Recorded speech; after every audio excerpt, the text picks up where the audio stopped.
Hi everybody, welcome to another Scryfall Shenanigans episode. So owing to the fact that I acquired some Dominaria Remastered packs the other day, and I've sort of started featuring them in the odd 15 cards episodes that I do, where I go through the 15 cards and then the artwork. And I thought, well, why don't I just do a Scryfall Shenanigans slice into Dominaria Remastered as far as lands are concerned. And at some point in the future, I'm hoping to do a set musings episode on some of these remastered sets, because they do always intrigue me. Although, of course, with these, they are all reprints, so there's nothing totally new to see, but because of their very nature, they're pretty nostalgic. So just before I get into talking about both lands in terms of basic lands and non-basic lands, and going down a few rabbit holes, I thought it would be useful just to get a perspective on this in terms of number of cards and just a couple of things I'd noticed. So there are 261 in booster cards. This set, and I'll include a link to MTG Wiki, but this set pulled from all over sets that were associated with the Plains of Dominaria. There are a few sets they excluded because they'd actually been in another remastered set, I think, so that they were sort of left out a little bit. But the Wikipedia article sort of the MTG Wiki article explains the makeup of the set. So yeah, you can go down that rabbit hole if you want to. But the cards were available in different sort of packages. So the ones that I got were the booster draft, the draft boosters, when they were still doing those. So 261 cards in boosters.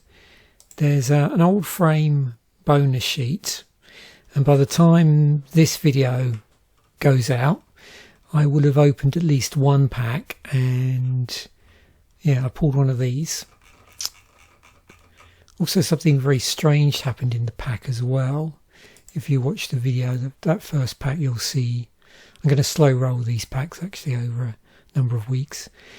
We've got alternate art booster cards. I can't quite remember now off the top of my head which alternate art one I pulled. Oh, there we go. Street Wraith. That was it. And then also there is a promo counterspell as well. Now, in terms of the reprints, so yeah, 260 core cards, if you like, if you exclude all of the variants. So these are in modern borders, regardless of their origin. So some of these could have been from sets that were previously old borders. If you start to go through and sort of look at the amount of cards, the amount of times cards repeat themselves, which is quite an interesting thing to do, you'll find that there's 45 cards out of those that basically are only in one set apart from Dominaria Remastered. So the only time they've been reprinted is in Dominaria Remastered.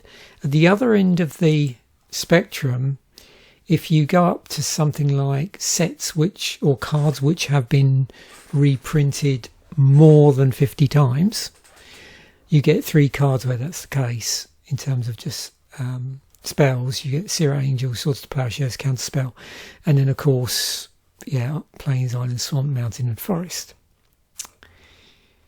So we'll get the good bit over with first this time around. Sometimes I leave the basics till the end, but I'm sure people will still stay for the non-basics. So yeah, these are the full complement of basics attributed to the set. And if we are curious, and I won't go through all of these, the trick for sort of finding out where the artwork comes from, or the trick that I use if you can't remember, is go down to this related search. So you'll find in here it says planes by the same artist, and you'll be able to spot all the sets where that has been printed in, and you can see where's our current one. This should be in what, the order. Interesting. Is this in, oh, sorted by release date, that's why. There we go. And if we flip this,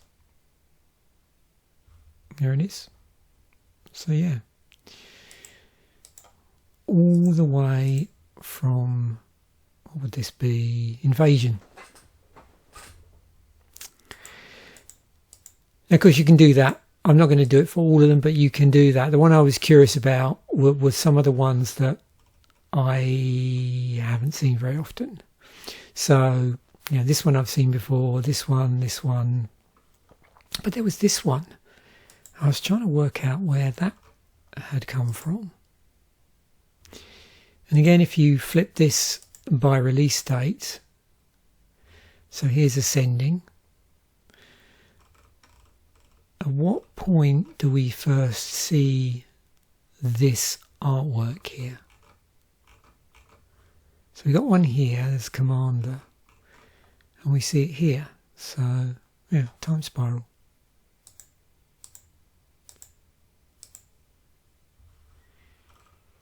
Another one that, and these ones I wasn't too sure of. I mean, this one, if you go in and we go Basic Lands, you know, mounted by the same artist, release date, Ascending. It's that one, isn't it? Mirage, I think. I think that's right.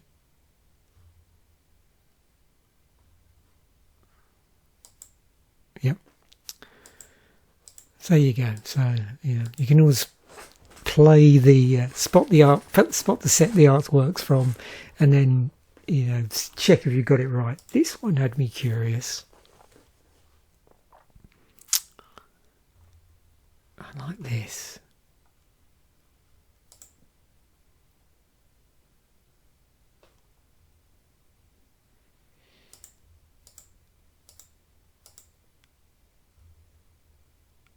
Oh, Portal. Okay. Interesting.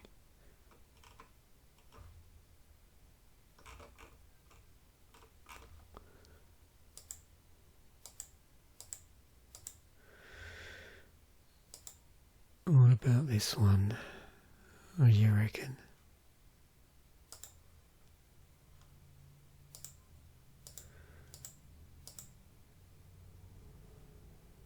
Is that it there? Oh yeah. Dominaria. Interestingly enough, where was that the first time it appeared? Yeah, according to that it is.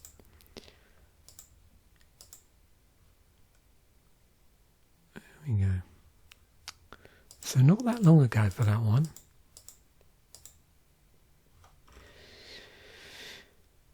This one I recognise, but I'm definitely going to have to look it up.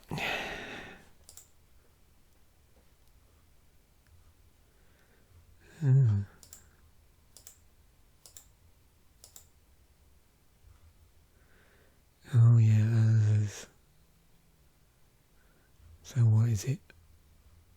That one there? Yeah. Okay.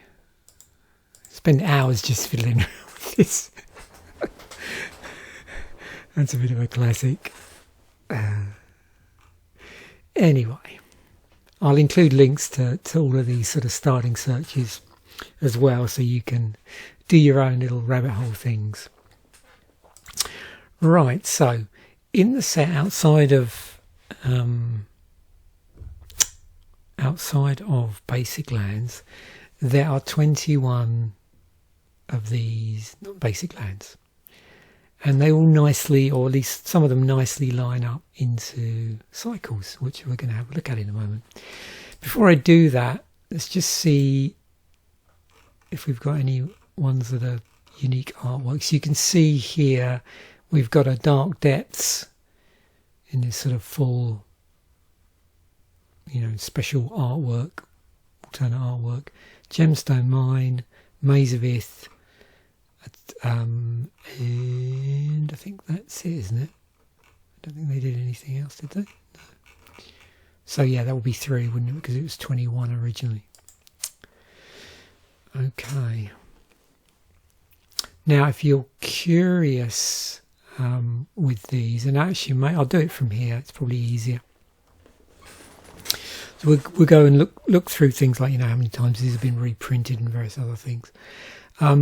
So this cycle in Dominaria Remastered, it's reprints. So if you're familiar with sets sets that are set on the plane of Dominaria, you may well recognise these particular cycling lands. So there's one in each colour, as you can see here.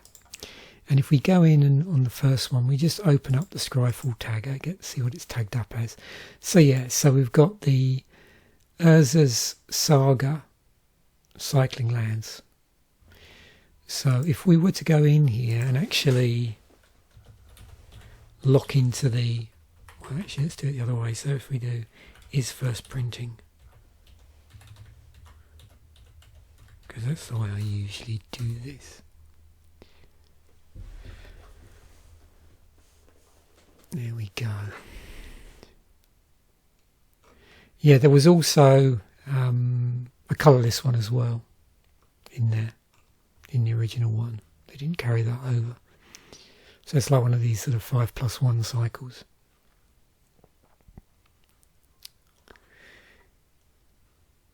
Now if we switch this, before I do that, I just want to look to see, using this as an example, what boxes does it tick?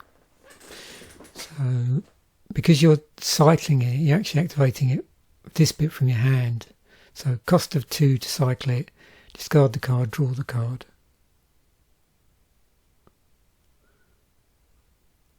It's a tap land because it comes into play tapped.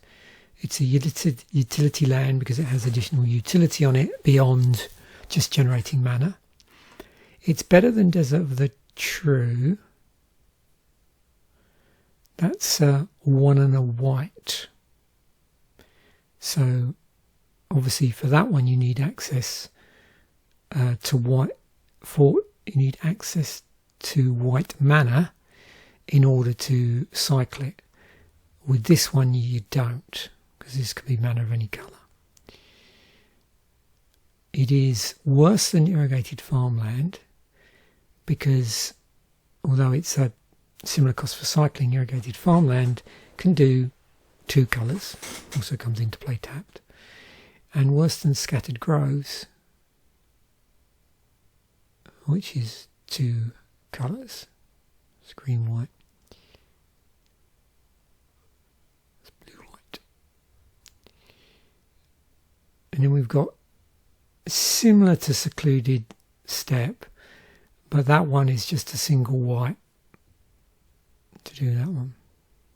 And that was another cycle, I believe, yeah. So that's Onslaught cycle.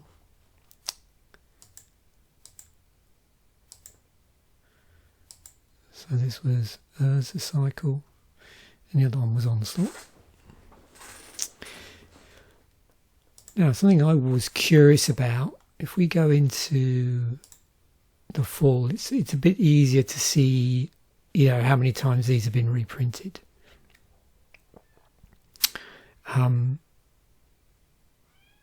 So this one you can see is the odd one out. They didn't reprint this one. So this is the one which is in Dominaria Remastered. You can see these have cropped up a few times in Commander, was in anthologies. this one, not so many Commander products. It's in the dual decks. In fact, a couple of dual. Interesting. Oh, was that the DDA? Wasn't that the dual decks? What do they call it? Anthology, probably. Yeah. Yep. Battle Royal as well, and the Beatdown box set. Yeah, this one was in a couple of Commander products. Beatdown box set, Battle Royale, Slippery Cask. You can see here a few more, and then Smouldering Crater. It's been in quite a few Commander products. Have all of these been in the Beatdown box? Looking at this. Not that one. So, yeah. So we've got one each, which have either been in the Beatdown box set or the Battle Royale, and the remaining 3 were in both. Because, you know, I'm not sure what was in those box sets, actually, in terms of the thematically.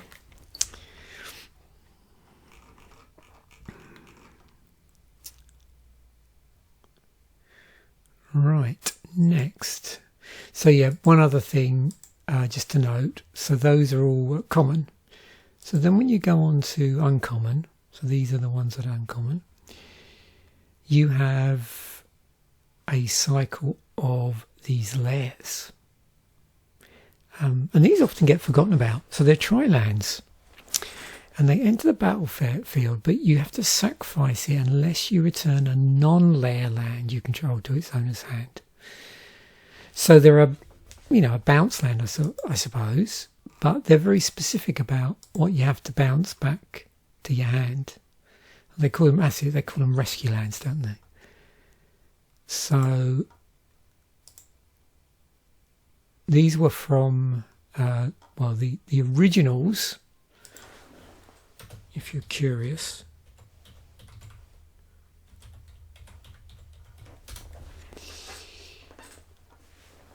from Planeshift. So blue, black, red, green, white, blue, black, red, green, white, and then green, white, blue. And they're also namesake lands as well, because they're named after the dragons in the set. And there's some other namesake spells in here as well, which is interesting. Now, from what I remember, and like I said, I'm probably going to do a separate set musings episode. I don't think they had all the namesake stuff in Dominaria Remastered, but they certainly had the lands. Okay, so we'll look at this one, because these are all going to be, you know, very similar. If you go into the tags are going to be very similar. It's interesting that does actually say namesake spell. Was the other one not a namesake spell then? It must have been. It must have forgotten to tag it, I'm assuming. Oh no. So what's the one that I'm missing?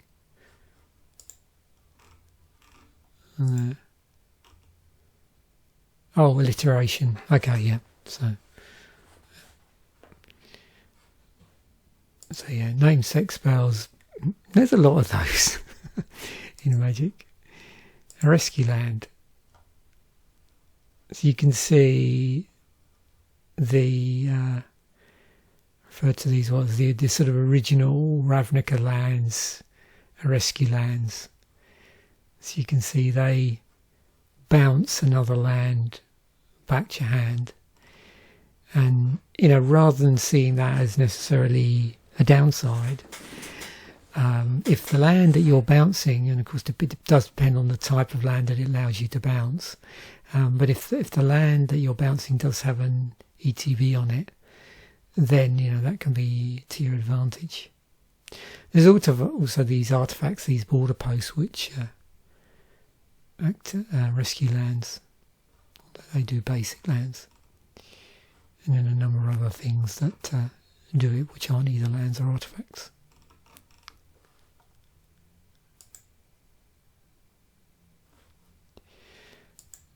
So if we go back into here and then just change this to full, let's see what's going on. I've got a feeling, you know, we might not see, I don't know how much we'll see reprints here. So this one, yeah, only time it's been reprinted. This one was in the online, Salvat 2005. And this has been reprinted as part of that list that they do. So it's cropped up in random sets where there's a slot for the inclusion of cards on the list. Oh, another one that's in the Magic Online theme decks. Didn't they use these in the 3-colour... I wonder if these were what we used in the 3-colour Commander deck. So I've pointed this out on several Commander-based episodes. A really interesting thing happened in Magic is that there was actually pre-cons on Magic the Gathering Online for Commander before they released the paper Commander product. There was 2 of them. There was what's it? Oh, anyway, I've done a video on one of them basically. Yeah, so that's a nice little rabbit hole to go down actually. Those 2 decks, and I did build one of them. I did an episode on it actually. I did build one in paper. Although I think I had to proxy one card actually. One card was just, I think about, there was $100 card in it in paper. The rest of the deck was fairly reasonable. But yeah, there was one of the cards. I'm pretty sure that was the deck where it had quite an expensive card in it. So I just proxied it for the purpose of the video.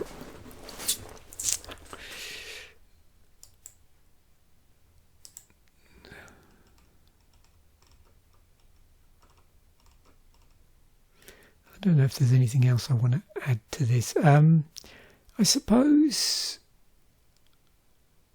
yeah, because this has been errated to include layer up here, it doesn't have this reminder stuff here, all this rules text, I suppose is a better word for it, to say that it's a layer in addition to its land type. So on this one, this version of it, you've got this additional rules text to state that. It doesn't need it on the errated version because it actually says land layer.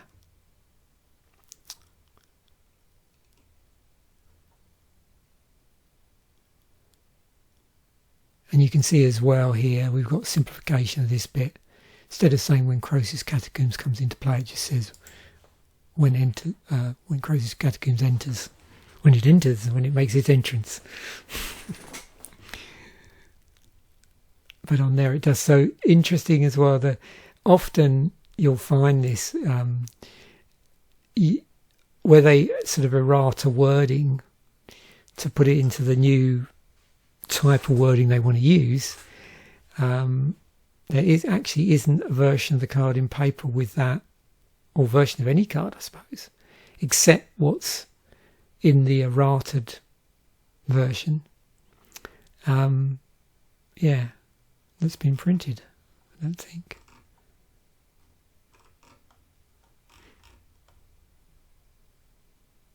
Interesting, the list version does have the old style layout.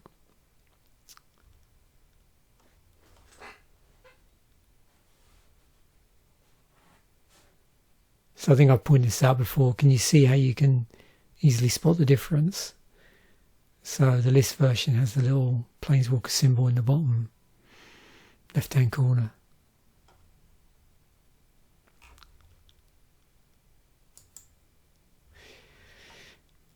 Okay, so we have 5 of these, which is a cycle of rares. So we've seen the cycle of commons, we've seen the cycle of uncommons, now we get the cycle of rares. And then I'll look at all the ones that don't fit into those cycles. And there are a variety of rarities. So if you play around the time of, I suppose, Innistrad, you may recognise these.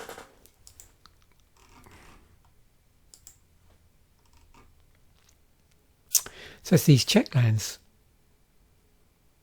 Synergy with plains, synergy with swamps. So what we're going to see is if we went through each of these individually looking at the tags, you know, they would be synergizing with appropriate land because of the wording here. So on this one, isolated chapel, enter the battlefield tapped unless you control a plains or a swamp. So it's going to be better than Forsaken Sanctuary, which just enters the battlefield tapped regardless, but it's going to be worse than a scrubland. Which, yeah, there you go, knock yourself out. You can do white and black mana straight away. So these are interesting. These are these sort of cards that sit in the middle between the those two, you know, extremes, I suppose, tapped or not tapped. And in these certain circumstances where you control a plains or a swamp, then they don't come into play tapped. Any other situation of mana, so where you don't control a plains or a swamp, then they enter battlefield tapped. And of course you probably recognise that there's a cycle of lands which are sort of the reverse of this, where they enter the battlefield tapped if you don't control something. So yeah. So there are actually 10 of these in total. There's only 5 in this set. So let's just see where they come from.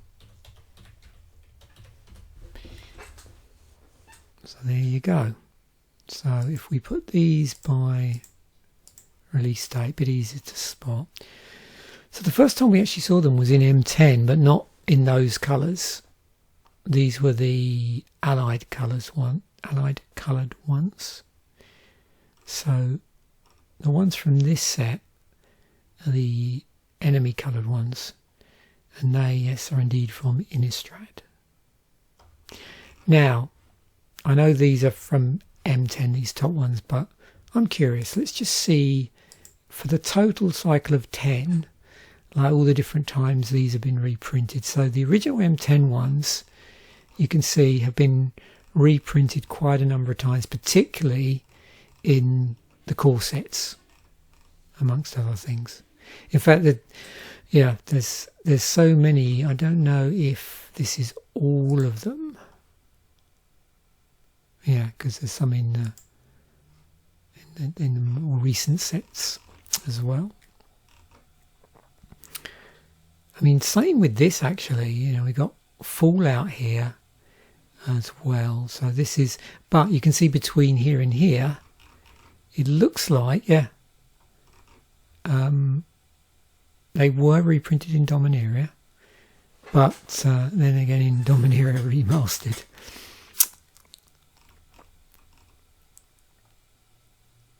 Also available as promos.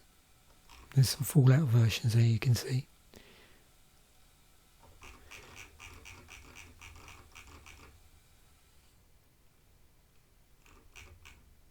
Now these ones, just to double check something, if I go in view all prints,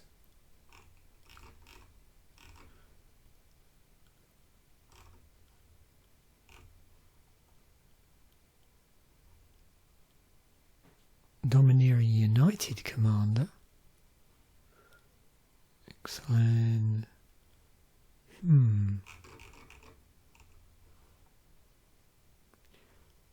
Yeah.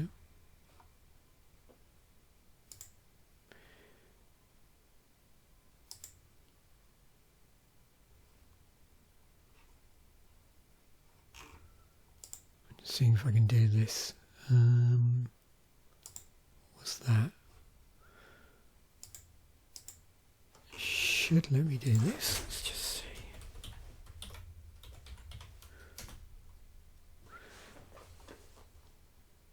Oh, I need to take that out, don't I? Okay, yep. So We can do those sort of shenanigans. So the Dominaria United ones. See, now I'm curious.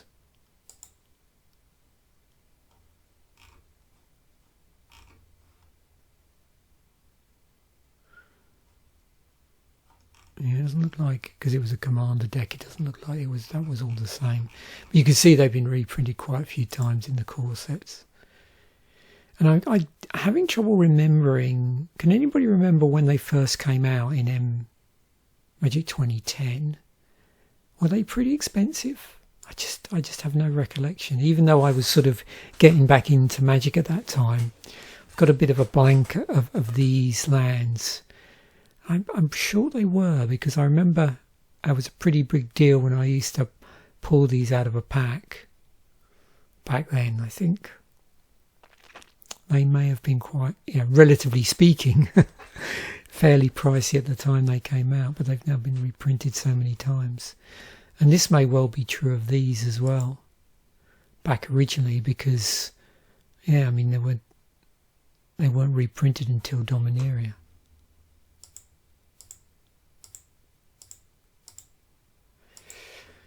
Okay, so let's have a look at the odd ones out. So I put these in rarity order. So Terminal Moraine is a common in Dominaria Remastered. Misha's Factory, Nantuko Monastery, Gemstone Mine, Maze of Ith, Dark Depths is in here. So before we start to drill down through these, I'm going to flip it and we'll look at the sort of reprint frequency first. So yeah, not reprinted since Plane Shift. That one's, cropped up a fair number of times in different forms. This one did turn up in the Arch Enemy product. It's funny, when I was getting my Dominaria Remastered cards the other day at this game store, I noticed they had some original Arch Enemy stuff, which I never see very often. I mean, I've got it all, but I think there's probably quite a bit of that stuff kicking around. I seem to remember at the time it didn't really fly off the shelves until same happened with the original Plane Chase product, actually, because that came out just before, Wizards really got into Commander big time. With the first Commander product, the Plane Chase decks predate that. And then suddenly some of those cards in there, because they became, because EDH Commander became more and well known, some of them became more well known as staples, so people were tracking them down.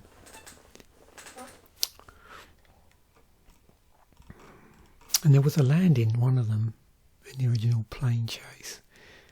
And was it Cabal Coffers?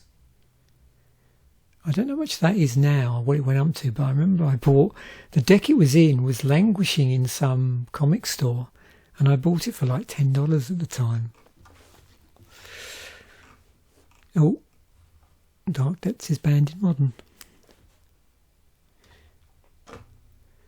But it's in Modern Horizons Commander 3. Okay, fair enough.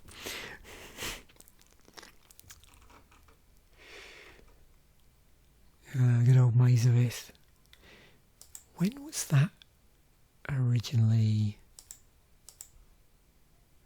Oh, the Dark, yes, of course.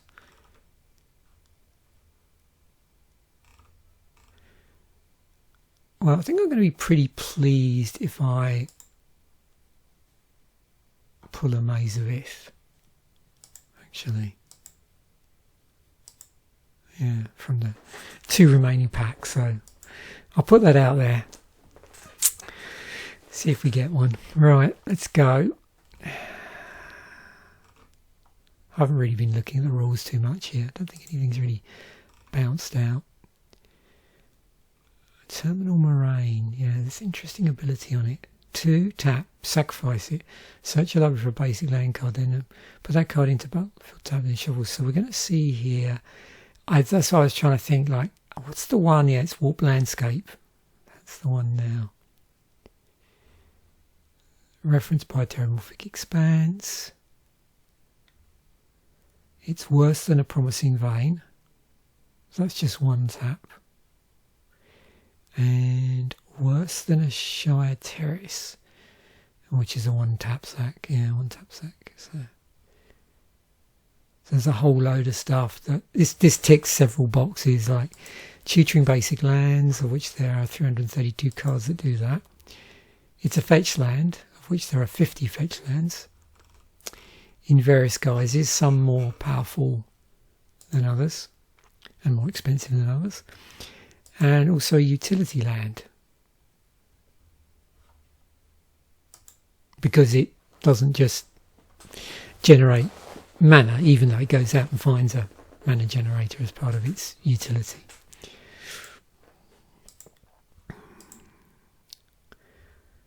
Yeah, these are always interesting, these lands that turn into a creature, and you know what actually happens and how they do it and what other abilities they have on them. Yeah.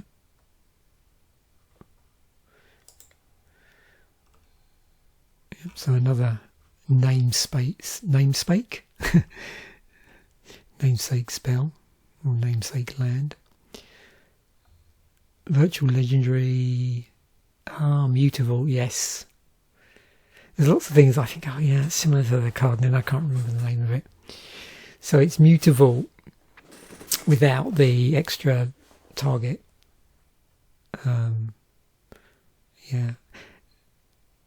Well, that's actually, of course, with this, target assembly worker creature gets +1/+1 end of turn. If you were playing in a format where you could play Mutavaults, you could target a Mutavault, because a Mutavault's all creature types.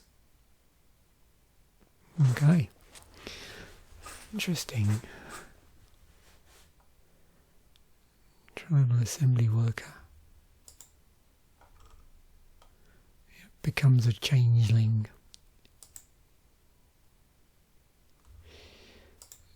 Yeah, quite a number of these. I always do like me some creature lands.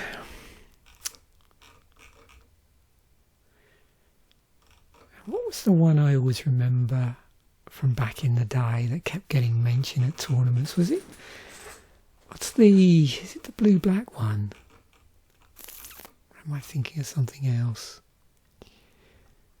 I remember Blinkmoth Next. Oh, Creeping Tar Pit for some reason. I don't know why I remember this the most.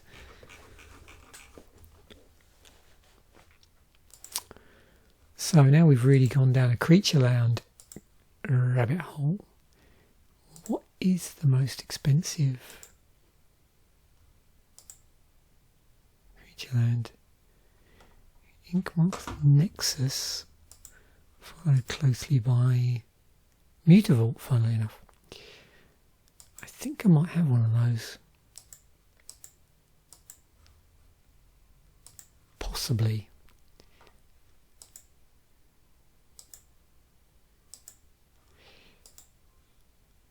So yeah, really interesting collection of other non-basic lands here that do all manner of things. This one is no exception. Originally from Judgment. So a few rules around here just to clarify some of the stuff here. Again, something that becomes something else. It's got threshold on it as well. And yeah, because on here, so this land,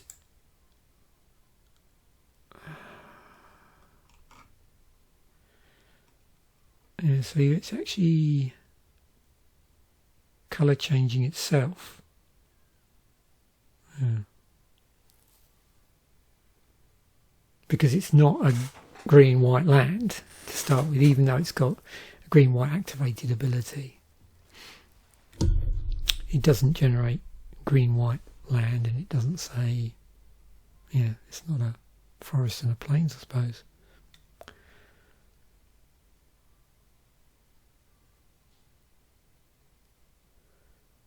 So, how is that?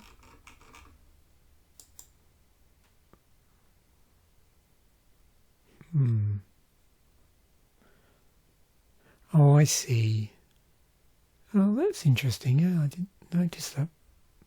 So can you see what's happened here? In the original form, it was just a 4/4 green and white creature with first strike.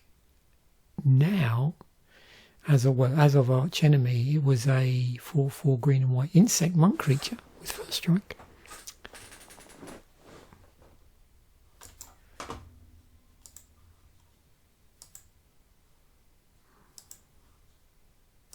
Gemstone Mine.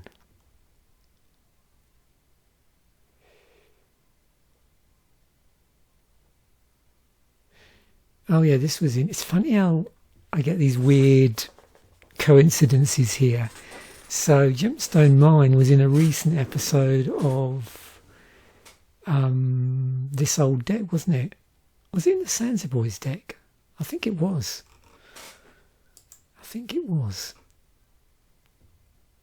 Yeah, because it blows up when you get rid of the counters and you want to get rid of lands in that deck. I think that's it. Yep, so it can generate 1 mana of any colour. Falls into the category of rainbow lands. 47 of those.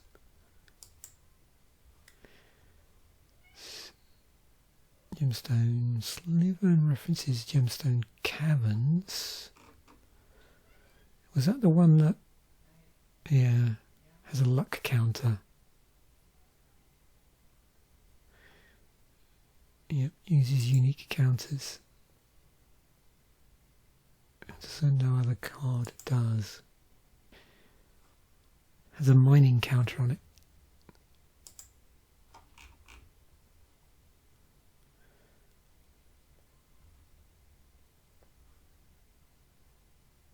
You can see in the errata version they've simplified this a little bit, I think, or have they? If they're actually, maybe they haven't. Yeah, actually, I'm looking at that wrong, aren't I? Remove a mining counter from Gemstone Mine. Yeah, okay. I'll take that back. It's exactly the same, I think. Yeah, exactly the same, so yeah, it hasn't been changed. Oh, nice. Cool.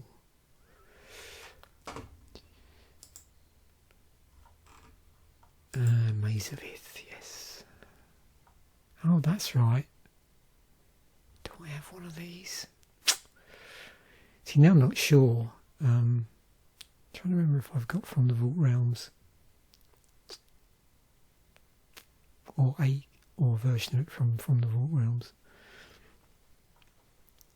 I know when I did that series, there was a series, I think some sort of nostalgia series, where I went through Magic sort of year by year, and I wanted to have sort of examples of cards from various from the vaults, and I seem to remember for some of them I don't have many of the From the Vaults. I think I've about 3.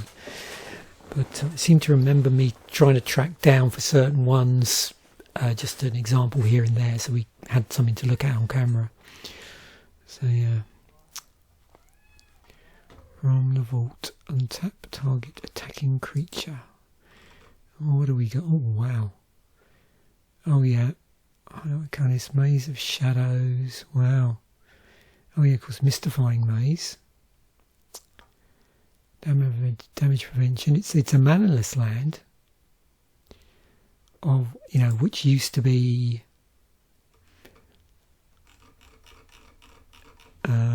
if you put to one side the search lands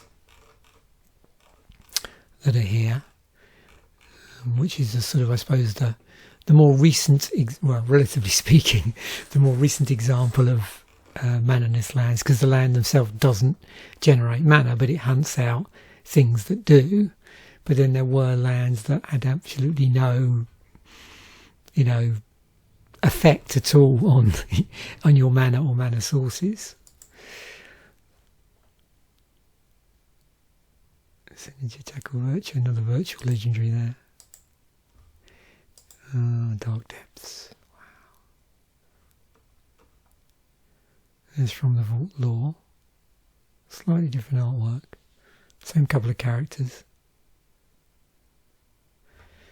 And yeah, there's a token to go with it.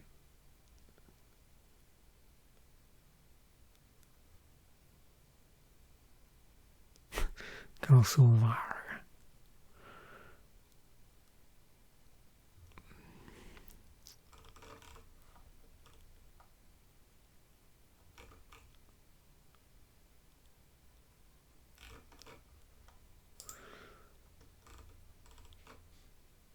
Yep.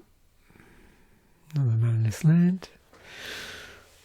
It's a mana sink. There's a state trigger on it.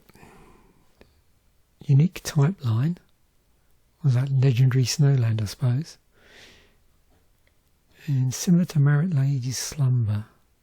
Oh yeah, I remember this.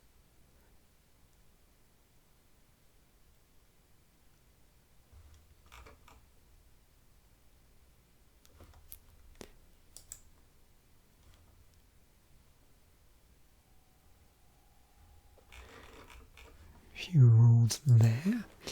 So let's just go back to the original list of 21 and have a couple of look at other things. Let us have a look at the EDHRec ranking first of all. So yeah, so Sulphur Falls comes out top blue-red. So pretty popular. If we flip this way down to Nantuko Monastery, yeah, big difference. I'm curious about the lairs. What's the most popular lair? Must be this one because I flipped it. So let's have a look.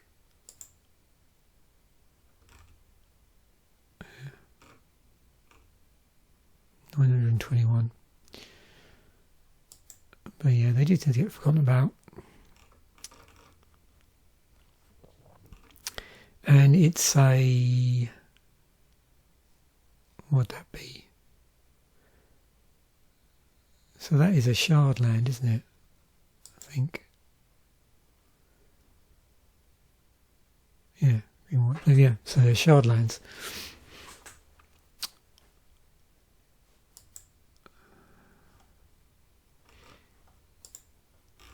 We'll just take a quick look into Cube Cobra.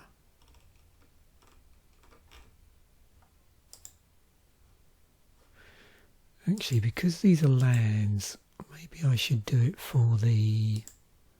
Let me switch to these. It's more like the utility lands could be a bit more interesting to do that for, actually. Yeah, let's look at Dark Depths. That's a better plan. Often drafted. Oh, of course, yeah, Vampire Hex Mage. Great idea. Thespian Stage, synergistic cards. Yeah. Nice.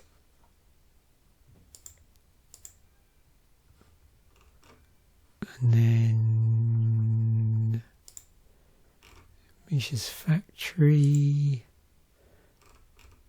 What does that get drafted with? Oh, Porcelain Legionnaire. Synergizes. Oh wow. There's Winter Orb. Oh, Mutavault, which we were looking at earlier.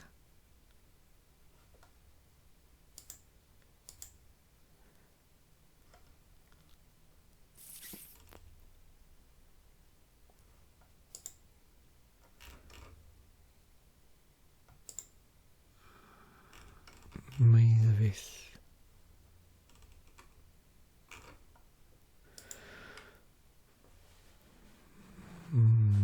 Tabernacle of Pendrell Vale. Now there's a name I've not heard in a long while. Oh, Man of Arms. Oh yeah, Man of Arms. I don't know, what is it about this card?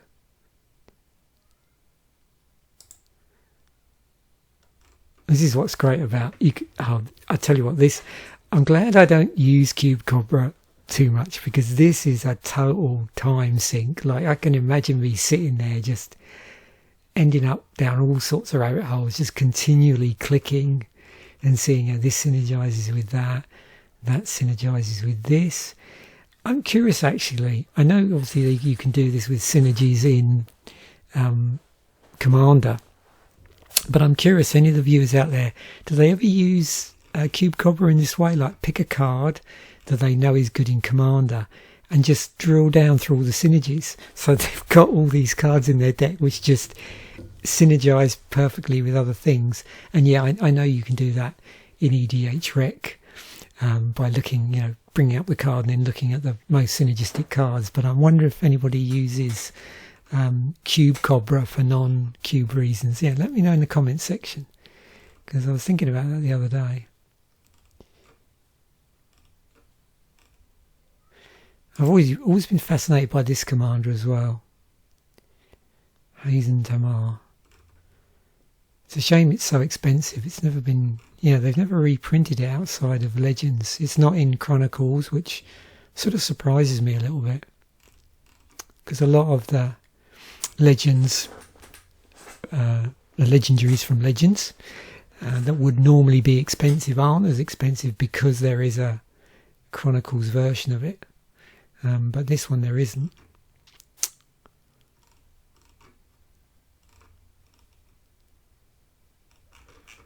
But that will be a cool one to reprint, I think.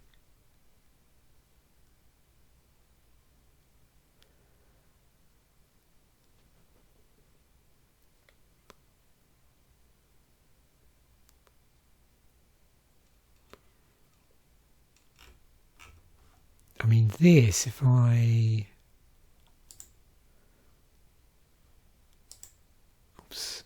You can get so many places from here as well. Oh, yeah, we've got to... I just got to think it through, like, how to do a good...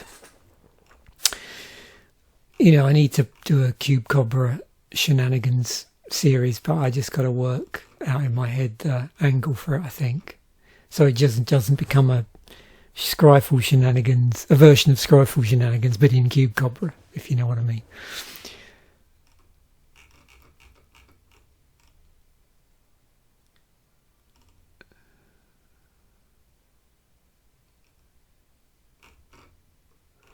$374 decks. Oh, hang on. That's Commander. 516. What would it be like in a Lands Matter deck? Yeah, we've gone off on a real side quest here, haven't we? I had a feeling that would happen. Oh wow, look at all these. Anyway, let's quit while we're ahead, as I often say at home.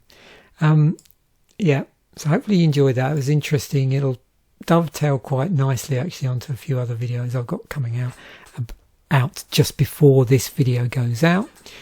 And let me know if me doing set musings on some of the remastered or all of them is something you would be interested in. Thanks for watching, bye for now, and I will catch you in a future episode.